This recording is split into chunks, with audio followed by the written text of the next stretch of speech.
네, 안녕하세요. 한 주간도 평안하셨습니까? 오늘도 수요 성경 공부 성경 총론 제142강 데살로니가 후서 2장 말씀에서 재림을 둘러싼 혼란 속에서 흔들리지 않는 교회의 자세에 대해서 공부하도록 하겠습니다. 초기 데살로니가 교회 안에는 그리스도의 재림이 곧 임박했다고 믿는 자들이 있었습니다. 이 기대는 단순한 열심을 넘어 혼란과 불안으로 이어졌고 바울은 이러한 혼돈을 반드시 바로잡아야 했습니다. 데살로니가 후서 2장에서 바울은 첫 번째 재림에 대한 잘못된 이해를 교정하고 두 번째 적 그리스도의 출현과 그 멸망의 과정, 그리고 세 번째로 성도들이 가져야 할 태도와 위로를 가르치고 있습니다.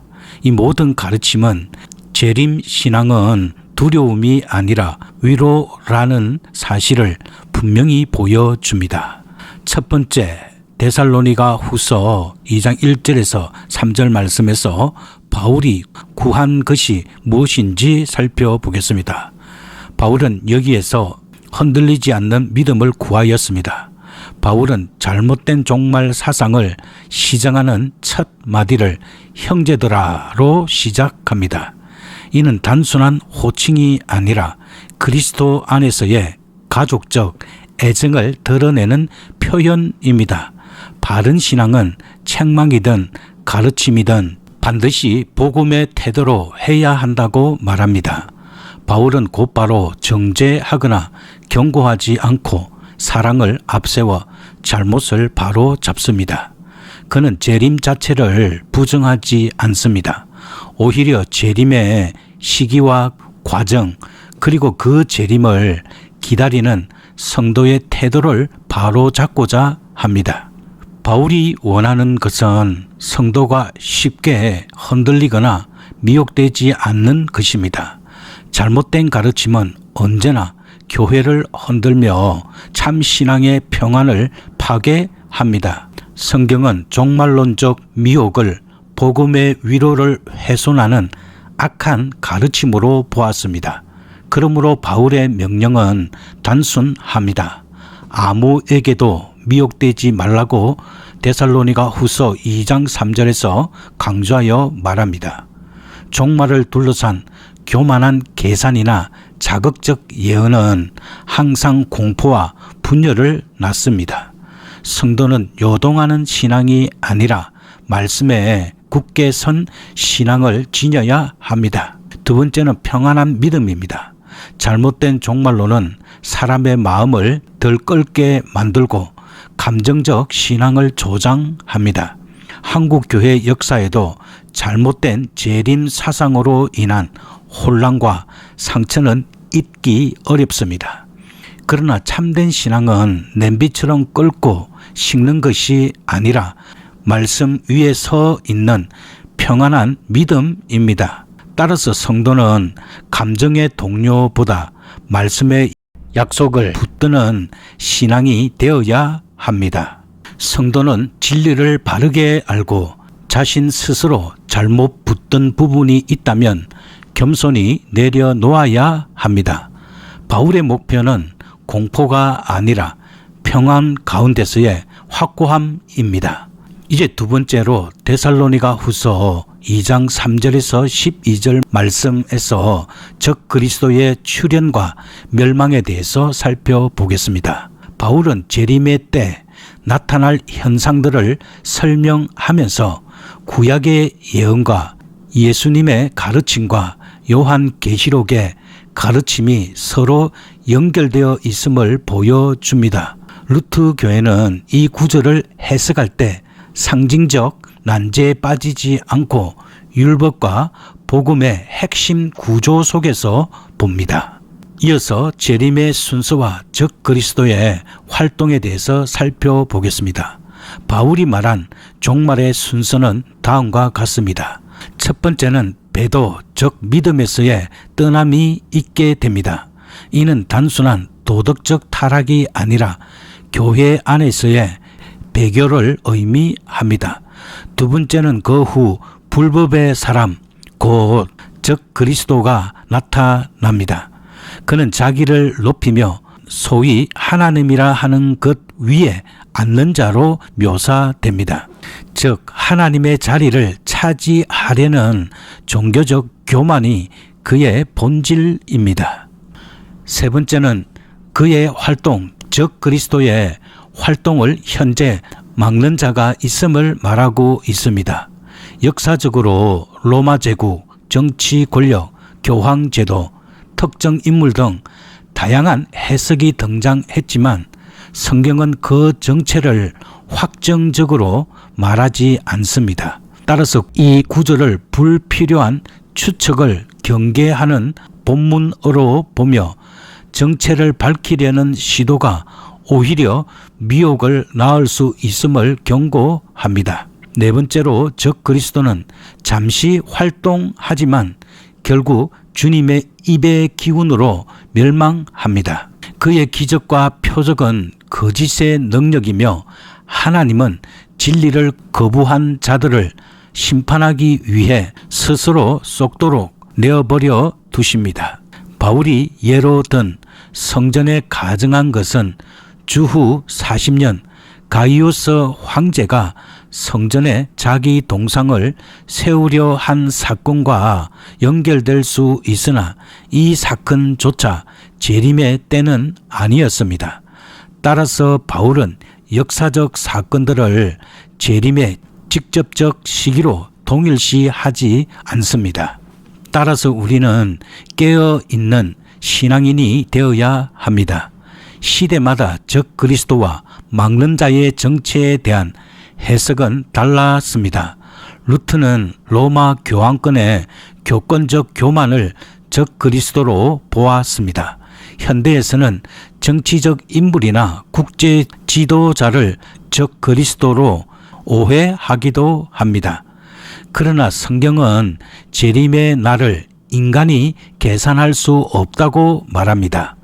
따라서 루트 교회의 신앙은 재림의 시기를 추정하는 모든 시도를 단호히 거부합니다. 중요한 것은 정확한 해석이 아니라 깨어 있음입니다. 성도는 모든 시대에 적 그리스도의 영이 활동함을 알고 말씀 위에 굳게 서야 합니다.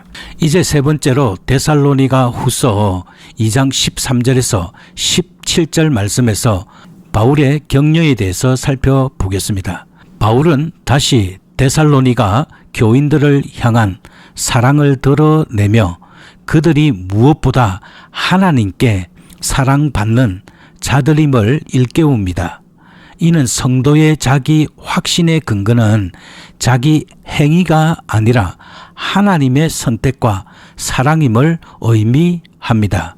감사할 이유는 하나님께서 그들을 처음부터 택하사 거룩하게 하심으로 구원하게 하신 것입니다. 여기에는 두 가지 요소가 항상 결합합니다. 첫 번째는 성령의 거룩하게 하심과 그리고 두 번째는 진리를 믿는 믿음입니다. 따라서 우리는 구원을 하나님의 은혜가 시작하고 은혜가 붙들고 은혜가 완성하는 일임을 알 수 있습니다.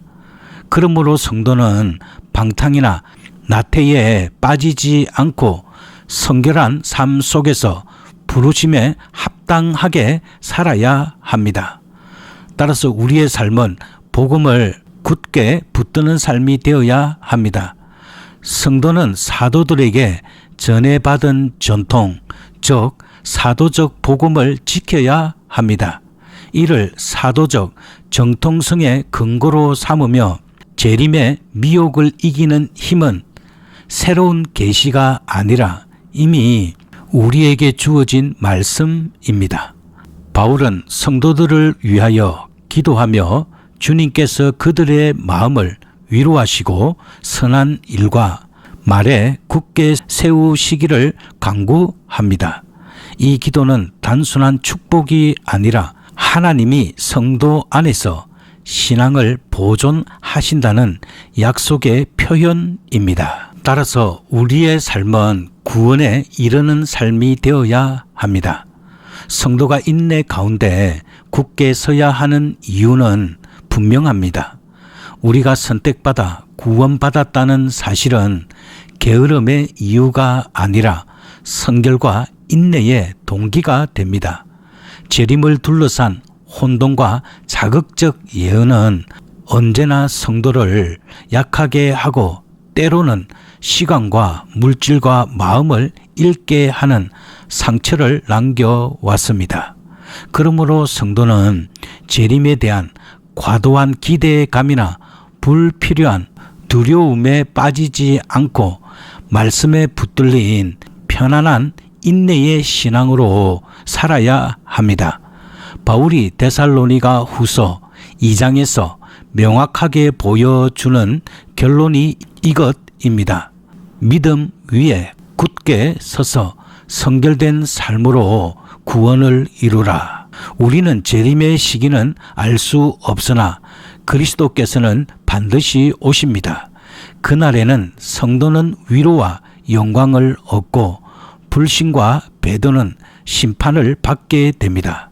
이 사실을 기억하며 우리는 흔들리지 말고 그리스도 안에 굳게 서야 합니다.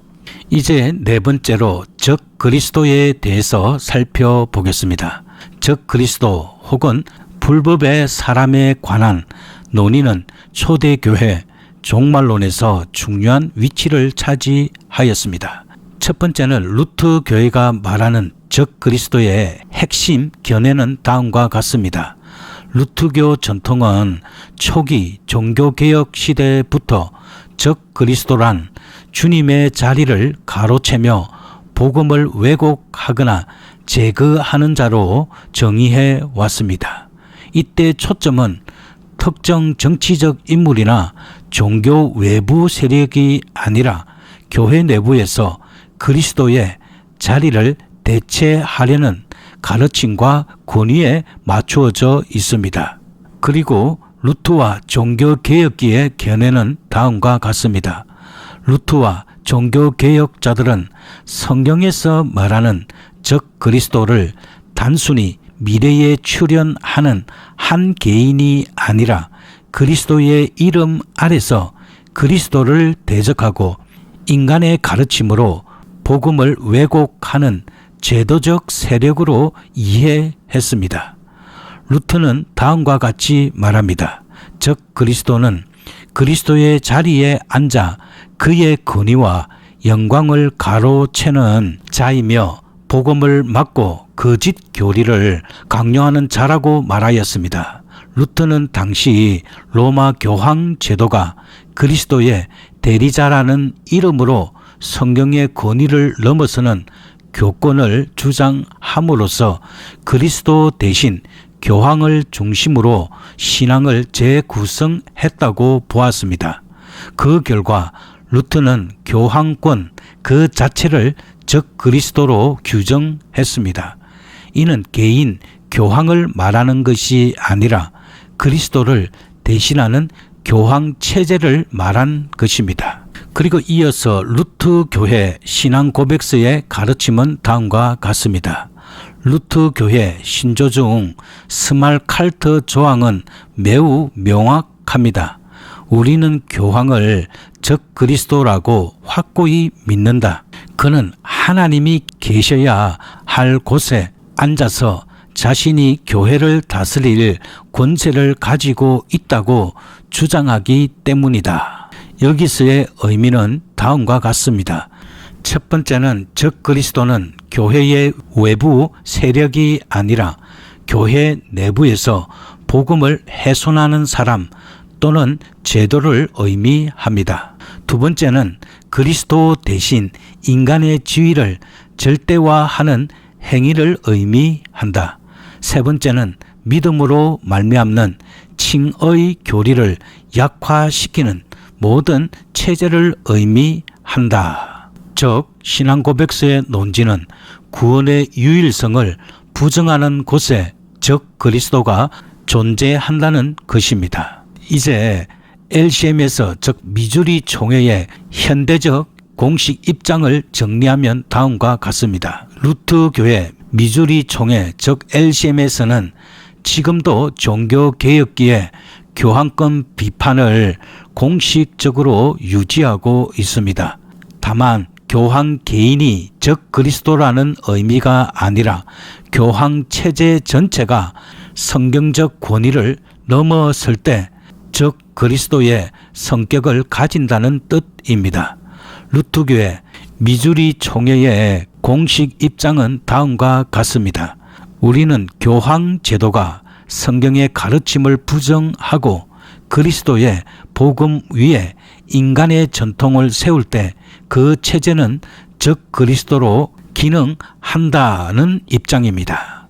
그리고 적 그리스도의 특징은 첫 번째는 그리스도의 자리를 대체하는 권위를 주장하는 것이고, 두 번째는 칭의 교리를 약화시키거나 왜곡하는 것이고, 세 번째는 성경보다 인간의 전통을 우위에 두는 것이고, 네 번째는 복음 대신 율법적 공로주의적 체계를 강요하는 것을 적 그리스도의 특징으로 보았습니다. 즉 미주리 총회 LCM에서는 적 그리스도는 성경주의의 전체적 시스템이라는 종교개혁자의 전통을 유지합니다.